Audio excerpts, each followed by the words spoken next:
Ah, boa noite, estão me ouvindo? Edinho, você está aí? Está me ouvindo. Bom, boa noite a todos. Eu vou copiar a Virgínia e vou dizer que não preciso agradecer, né, o convite, porque eu sou do NIEP. Então, já que a Virgínia abriu, né, essa precedência aí, então eu vou seguir por uma tarefa que é uma tarefa muito necessária nesse momento, mas também, em certo sentido, muito inglória. Quando eu leio aqui várias citações sobre a nova direita, vocês vão ver o quanto é difícil ler essas citações, ainda mais tentar entender o porquê disso tudo. Bom, na minha apresentação, eu vou me centrar num aspecto dessa nova direita, que é a ideologia da nova direita, né? O que eu vou defender aqui é uma coisa que parece meio óbvia, né, que o que une essa nova direita, e a nova direita não é algo homogêneo, tá certo? Estou partindo disso, mas eu vou para o que une essa nova direita, ideologicamente, é uma concepção aristocrática de mundo, como princípio ideológico, né? Na verdade, eu estou tirando isso de um pequeno texto do Lukács, Concepção Aristocrática, Concepção Democrática de Mundo, que é de uma conferência que ele fez em 1946. Bom, isso parece meio óbvio, então não teria muito sentido eu ficar aqui dizendo, olha, a nova direita tem uma concepção aristocrática de mundo. É só ir na internet, ver os sites e ver o que as pessoas da nova direita falam, que isso está razoavelmente visível. Mas eu escolhi aqui uma corrente da nova direita, por vários motivos, e um deles é o motivo que eu vou falar agora, né, que é a que aparentemente não tem essa visão aristocrática de mundo. Essa corrente é uma corrente autodenominada lá nos Estados Unidos de libertária, né? Sendo libertária, né, uma corrente a favor da liberdade, da democracia, portanto, né, não seria, né, não teria uma concepção aristocrática de mundo, né?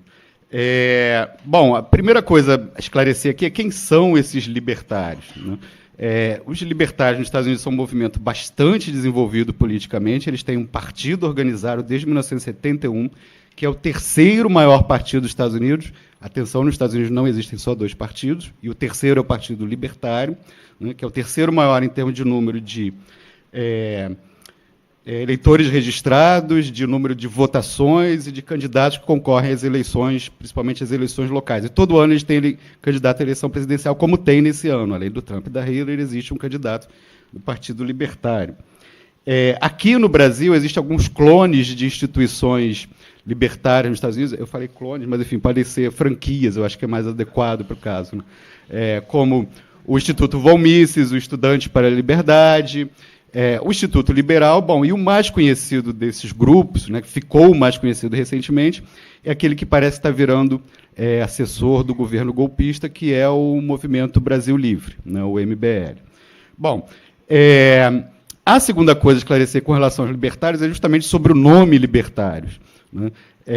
Eu não sei se no Brasil esse nome foi adotado, mas fora dos Estados Unidos o nome libertário foi adotado em função, né, de condições ideológicas muito específicas dos Estados Unidos, especialmente porque lá o termo liberal é associado a alguma coisa meio social-democrata, com algumas políticas intervencionistas do tipo keynesianas, né, ou seja, basicamente ao que né, estava posto a partir do New Deal americano.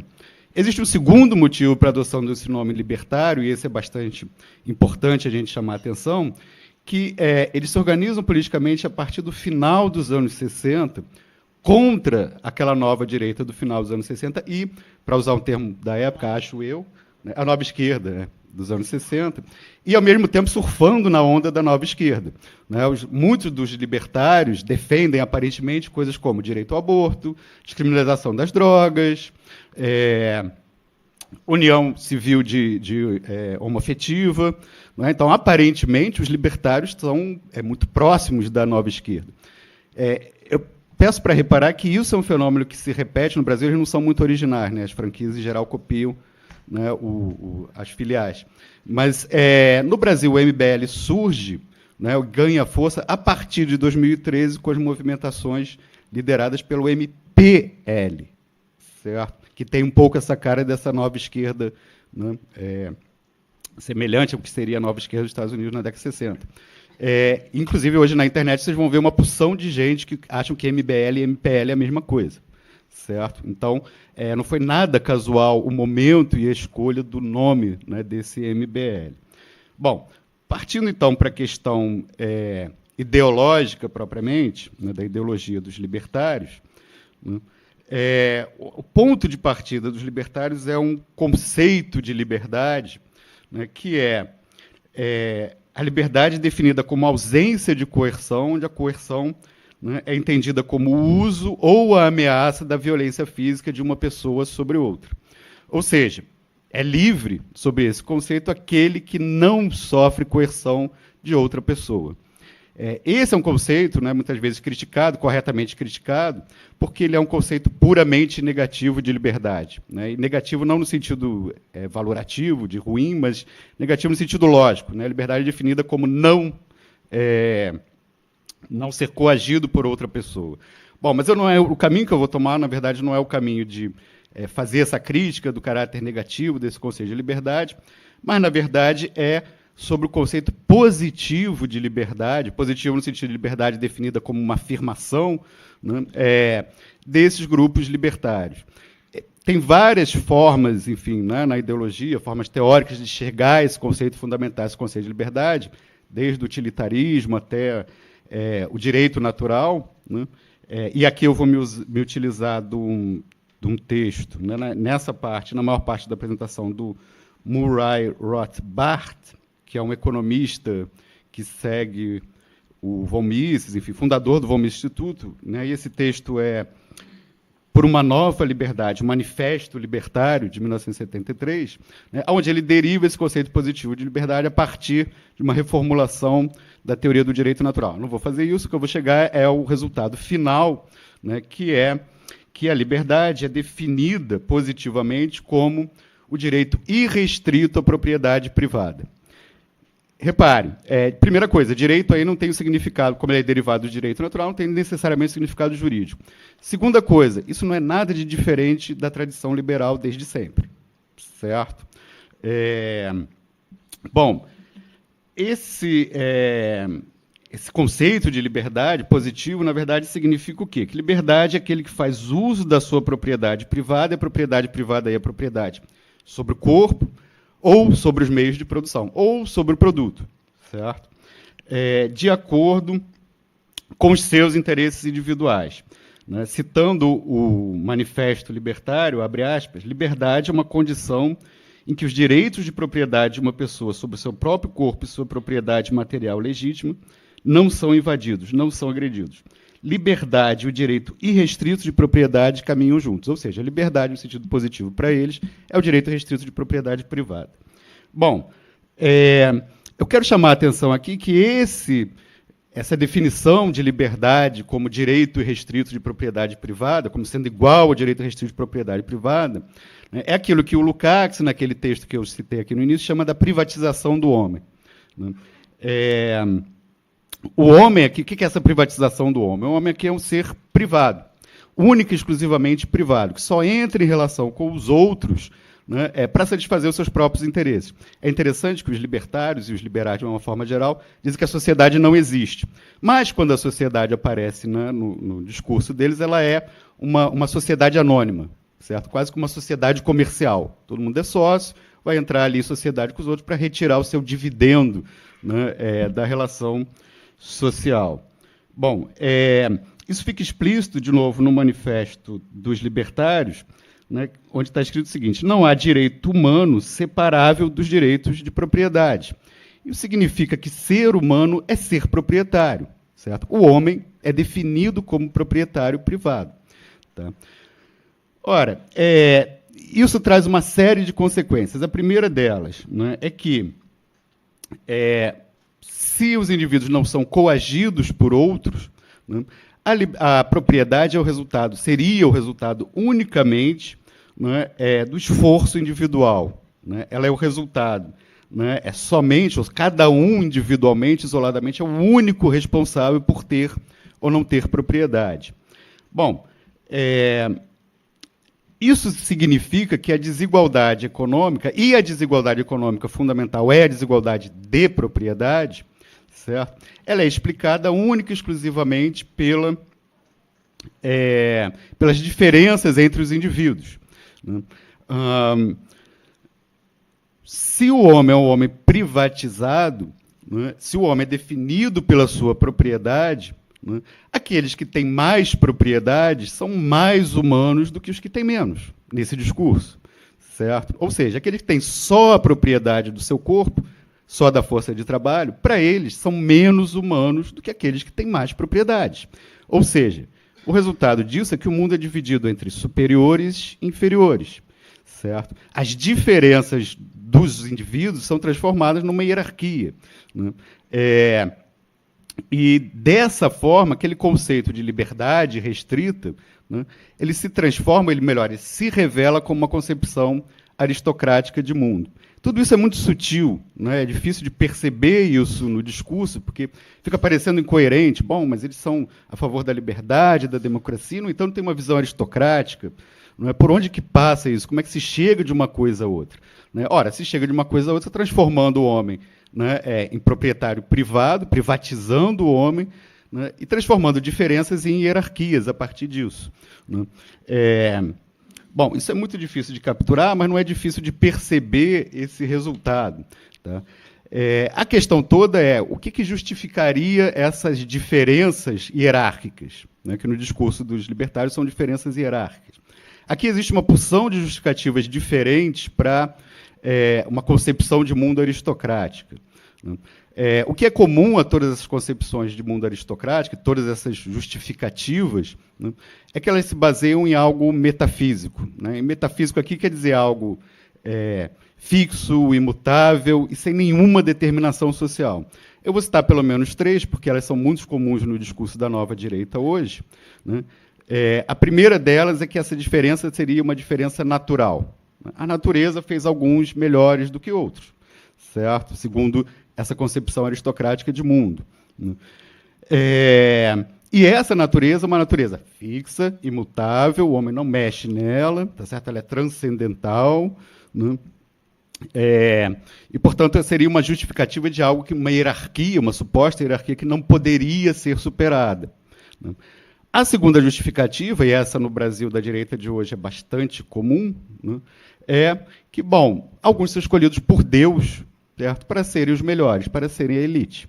Certo? É um argumento teológico, né, da teologia da prosperidade, que prolifera aí, né, abundantemente. E, obviamente, é um argumento metafísico, porque Deus é, por excelência, o monstro metafísico, né, que é uma frase que o Marx utiliza. Bom, mas no caso dos libertários, propriamente, do Manifesto Libertário, o argumento, digamos, puro deles sobre essa hierarquização, né, está referido a uma hierarquia de natureza moral. Certo? Aqueles que não têm propriedade outra além do seu próprio corpo, ou seja, os trabalhadores, para eles, são moralmente inferiores. Né? Ontem, Marcela apresentou aqui, não sei quem estava aqui, né, vários argumentos, né, que são utilizados na prática, tentativas de moralização dos trabalhadores. Acho que, enfim, ela deu uma visão bem clara de como é que isso se coloca na prática.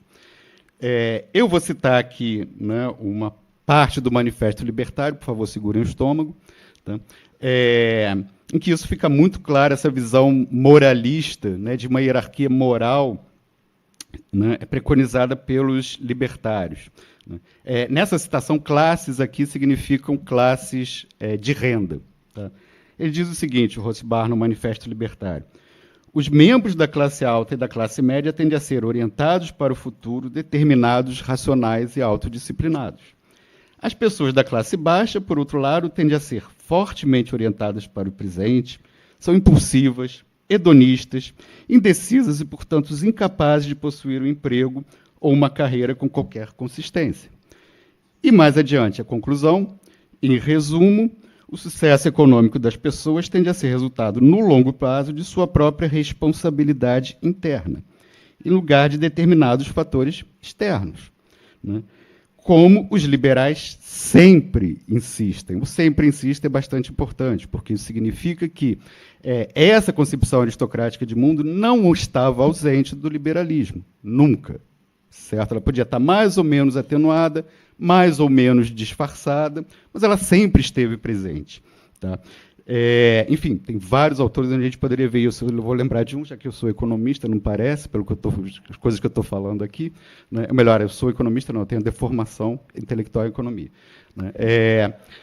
Mas eu vou lembrar de um, que é muito conhecido pelos economistas, que é o John Stuart Mill, que, inclusive, os libertários acham que é socialista. Tá certo? Eu vou chegar nesse ponto de que todo mundo é socialista para eles, por quê?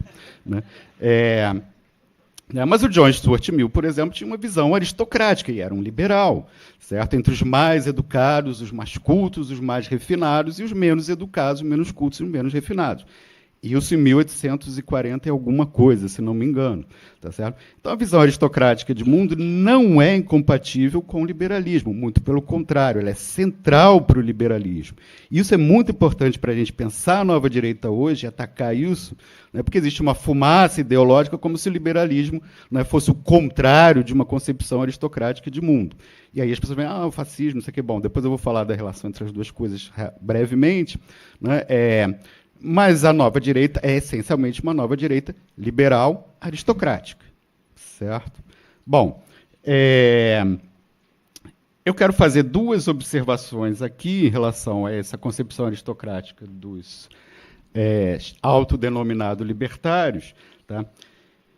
A primeira dela é que esse argumento libertário, né, e vocês já perceberam que libertário quer dizer liberal, tá certo? Né, liberal na forma como o liberalismo se apresenta hoje. Né,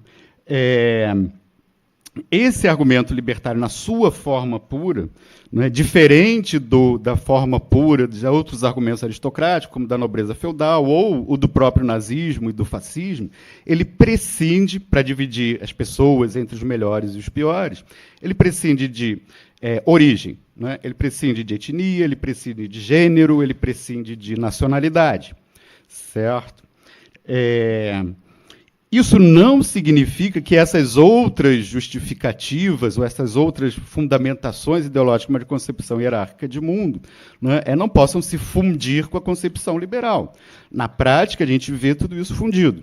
Certo? Tanto o argumento moral, como o argumento teológico, como o argumento de natureza de origem. Certo? Eu dou um exemplo. O Murray Rothbard.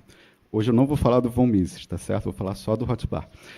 O Murray Rothbard, né, que é esse autor, né, que é uma referência do pensamento liberal, né, na década de 80, 90, se eu não me engano, né, apoiou o David Duke, que era um membro da Ku Klux Klan dos Estados Unidos, da supremacia racista, né, da supremacia branca.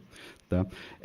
Então, não existe a possibilidade de uma aliança entre esses autodenominados liberais e os conservadores mais duros ou tradicionalistas, está dada desde o começo. Certo?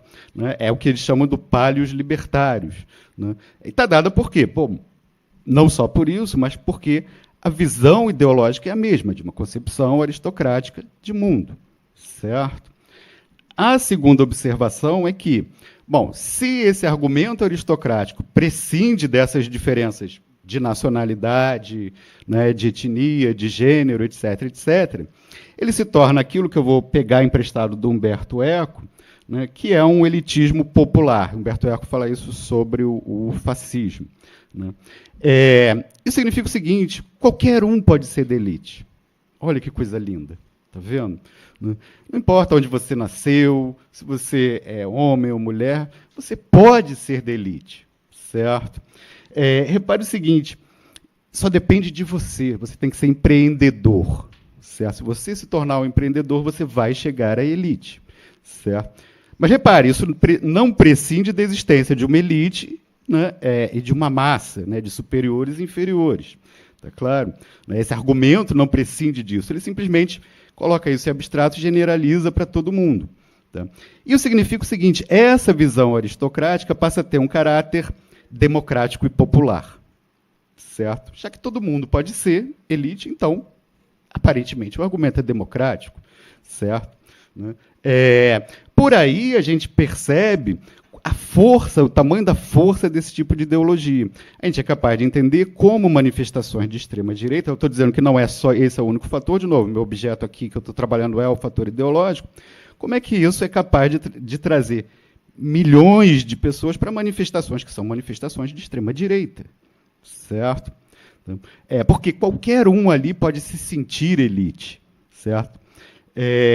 Ontem, Rejane perguntou sobre, não é? Bom, mas é só, eu vou falar da coerção daqui a pouco. É só coerção? Como é que vai...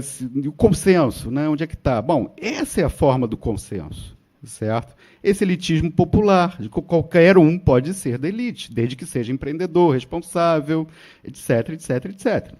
Tá certo? Esse consenso, ele, na verdade, ele já vem sendo construído, essa tentativa de formar esse consenso, essa aceitação, né, dessa nova direita, ele vem sendo construído há muito tempo, certo? No Brasil, por exemplo, desde o governo Fernando Henrique, inclusive nos governos Lula e Dilma. Aliás, eu diria, inclusive, nos últimos tempos, principalmente nos governos Lula e Dilma, certo? Quanto tempo eu tenho? 10 minutos? Tá. Bom, eu queria enfatizar, então, duas outras consequências dessa concepção aristocrática de mundo. O primeiro deles é o seguinte: bom, lá no começo, né, a liberdade é definida por eles como ausência de coerção, certo? Mas isso é definição negativa de liberdade.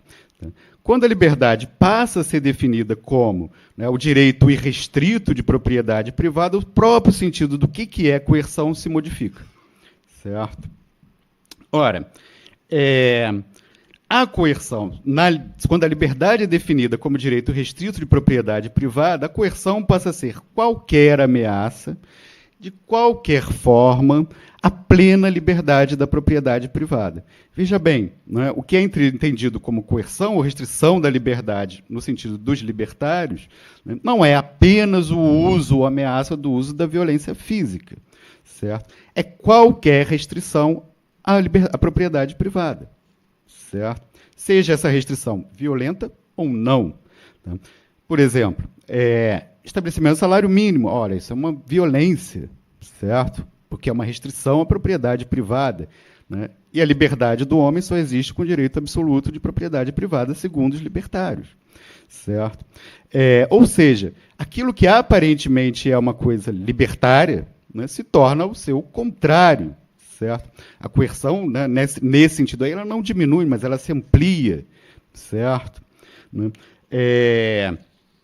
Bom, isso traz uma outra consequência, né, que que os libertários explicitamente não têm qualquer compromisso com a democracia liberal burguesa. De novo, esse compromisso entre a democracia liberal, parlamentar, etc., etc., e o direito restrito de propriedade nunca foi completo, tá certo? Ele sempre foi restrito aos proprietários, desde o Locke. Tá? No caso da primeira geração dos libertários, né, os nobres von Mises e von Hayek, eu falei do von Mises agora, isso aparece, né, quando a liberdade de propriedade privada, o direito restrito de propriedade privada, quando ele é ameaçado na democracia burguesa, certo? Democracia, eu sempre estou falando da burguesa, porque a democracia não existe, tá certo? É universal abstrato. Tá? Nessa democracia burguesa, caso haja alguma ameaça ou alguma restrição à propriedade privada, segundo esses primeiros liberais, ela deveria ser suspensa. O von Mises defende uma ditadura temporária de elite, nesses casos. O Hayek é mais explícito, né? O Hayek vai dizer: o liberalismo é incompatível com a democracia ilimitada, certo? Mas os libertários são mais consequentes, num certo sentido, eles vão mais longe. Tá? Por quê? Eles simplesmente propõem a abolição da democracia liberal burguesa parlamentar, tal como ela existe. Para colocar o que no lugar? Bom, aí é que é o interessante. Hans Hermann Hoppe, que é depois do Horkheimer, bem recente, ainda está vivo e tudo atuando, tem um livro chamado Democracia, o Deus que Falhou, em que ele propõe a monarquia. Certo? Bom, tem um motivo meio sujo, certo? Sobre por que ele propõe a monarquia, porque ele é financiado pelos Habsburg, certo? Né? Então, né, como indivíduo privado, ele tem que defender o seu interesse próprio. Né? Mas tem um argumento que é o seguinte, bom, na monarquia, já que eles são a favor da propriedade privada, na monarquia o governo é uma propriedade privada. Certo? Bom, isso parece meio caricato. A outra coisa que eu vou falar também parece meio caricato, mas depois eu vou mostrar que não é tanto quanto parece. A outra proposta, né, é o que eles chamam do anarcocapitalismo. O Murray Rothbard é um dos formuladores dessa teoria do anarcocapitalismo. David Friedman, o filho do Milton Friedman, né, ele consegue ser pior do que o pai, né, também é um dos propositores do anarcocapitalismo. Bom, e aí, de novo, aquela aparente, não é, ligação entre os libertários e uma certa esquerda, né, que, na verdade, é falsa, certo? É aparente. Por quê? Em primeiro lugar, os libertários, com isso, não estão propondo ausência de coerção, certo? Nessa ideologia, a coerção é justificada, né, quando ela é dirigida contra quem procura, de qualquer forma, não só violenta, e por qualquer meio restringir o uso da propriedade privada dos meios de produção. Isso leva a algumas consequências. O mesmo Rothbard, no livro chamado A Ética da Liberdade, o nome do livro é esse, tá? Eu vou ler e vocês vão ver como é. Né? Eles propõem o seguinte, né? Uma teoria retributiva da punição. Né? E um sistema de olho por olho, dente por dente. O que significa isso? Bom, aquele que pratica um crime tem que indenizar a sua vítima. Mas, se não puder indenizar, ele fica numa situação temporária de escravidão. Certo? Isso é a ética da liberdade dos libertários. Tá? Bom, é claro que eles propõem, né, e o nome anarcocapitalismo, né, significa isso, né, a abolição do Estado Nacional centralizado. Né? A gente vai dizer, poxa, eles são anarquistas mesmo. Mas o que eles propõem colocar no lugar? Ora, eles propõem colocar no lugar serviços de proteção oferecidos pelo mercado. Em português, claro, milícias privadas. Certo? Né? Ora, isso significa o seguinte, a coerção é para quem pode pagar a coerção. Certo? Isso significa uma dominação direta de classes. Certo? Repare, isso não tem nada a ver com o anarquismo, com uma sociedade sem governo. E, para nós marxistas, isso não é abolição do Estado, porque o Estado é um instrumento de coerção e dominação de classes. E ele continua existindo no anarcocapitalismo. Certo? Repare o seguinte, isso parece uma proposta delirante. Não, não é, e ela vem avançando. Eu vou mostrar como. Vou dar alguns exemplos como. Hoje, no Brasil, segundo dados da Coordenação de Controle de Vigilância Privada da Polícia Federal, tá? Existem 431 mil vigilantes atuando em todo o país. Esse contingente supera em 30% das Forças Armadas e em 5% os das polícias estaduais. Certo? O setor de segurança privada é o 4º empregador do Brasil. Vocês querem um outro exemplo? Então está lá. No final do ano passado, a Polícia Militar do Rio de Janeiro fez uma operação Segurança Presente. Essa operação foi financiada pela FEComércio, certo? Com 44 milhões de reais, que inclui, inclusive, pagamentos para os policiais que atuavam na operação além do salário. O secretário de Governo do Estado, na época, Paulo Melo, deu a seguinte declaração sobre isso. Eles escolheram esses 3 lugares, os lugares em que havia essa operação. Você sabe, como em qualquer lugar do mundo, quem financia escolhe. Este é o mundo da liberdade dos libertários. Quem financia escolhe. Certo? Isso para não lembrar, por exemplo, da Blackwater, né, que eu acho que todo mundo já ouviu falar, né, a maior empresa de segurança privada do mundo, né, que faz atuação militar e que fez uma atuação militar no Iraque. Aliás, aquela ação é um belo exemplo do que é o anarcocapitalismo. Certo? Então, isso parece um delírio, mas não é tão delírio assim. Se a gente olhar para o caminho que a gente está tomando, esse anarcocapitalismo é só a continuação do capitalismo, levado às suas últimas consequências. certo? Isso não significa que o Estado centralizado deixou de existir, mas monopólio da força, esquece, porque é cada vez menos, tá claro? Bom, e isso se rebate em todas as outras propostas aparentemente progressistas dos libertários. Direito ao aborto, para quem puder pagar, porque não tem SUS, certo? Não tem sistema de bem-estar, tá claro? Né?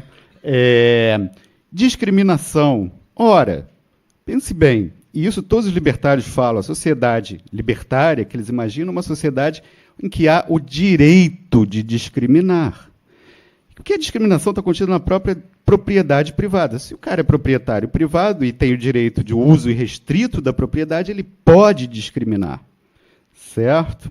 Repare como tudo se transforma ao contrário nos libertários, né? Eles são qualquer coisa, menos isso. Não é? Então, essa aparente liberdade, não é, e progressivismo dos libertários é, na verdade, o seu contrário. Tá? Todas essas propostas que são aparentemente liberais de ampliação de direitos civis, não é, são subordinadas ao direito restrito de propriedade privada. Né? Quanto tempo eu tenho? Agora você tem 10. Tá, então, já rapidinho que eu já estou terminando.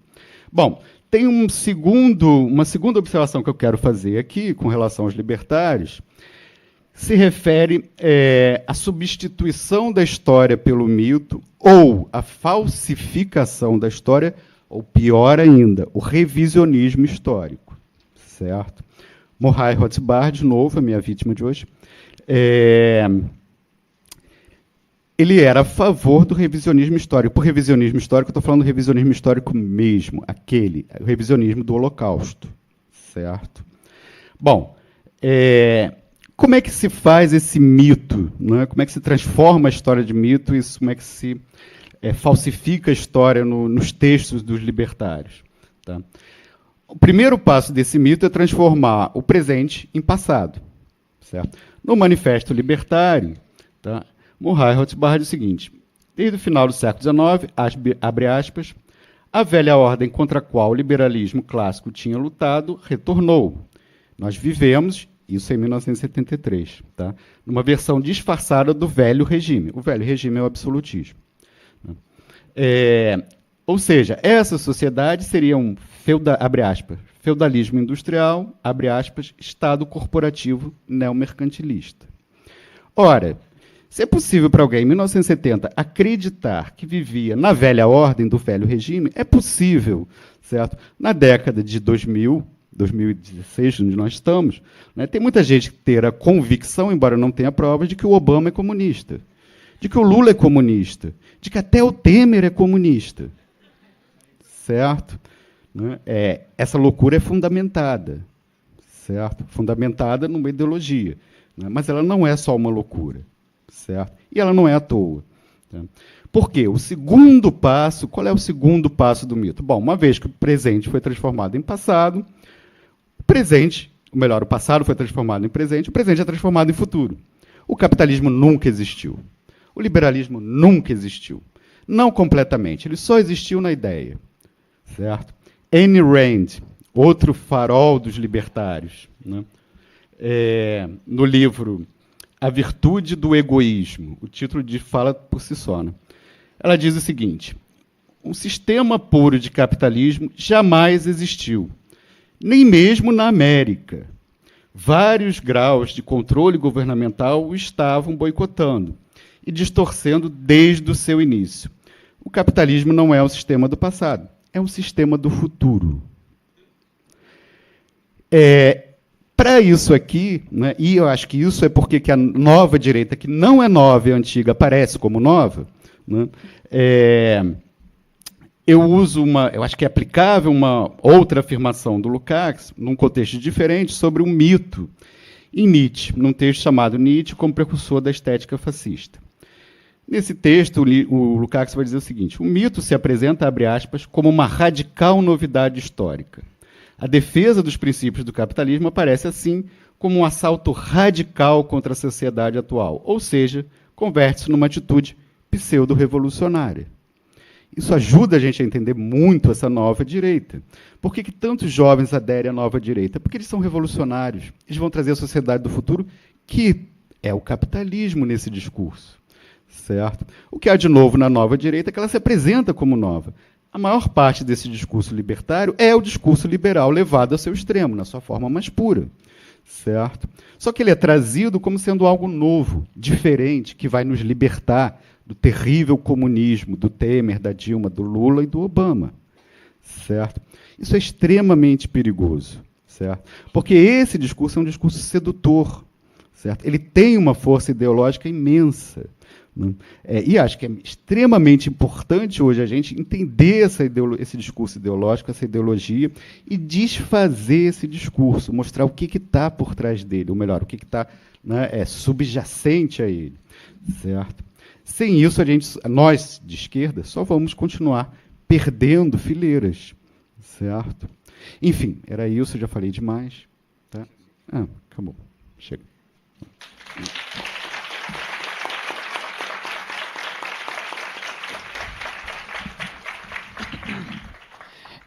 Passa a palavra agora para o professor Demian Bezerra Mello.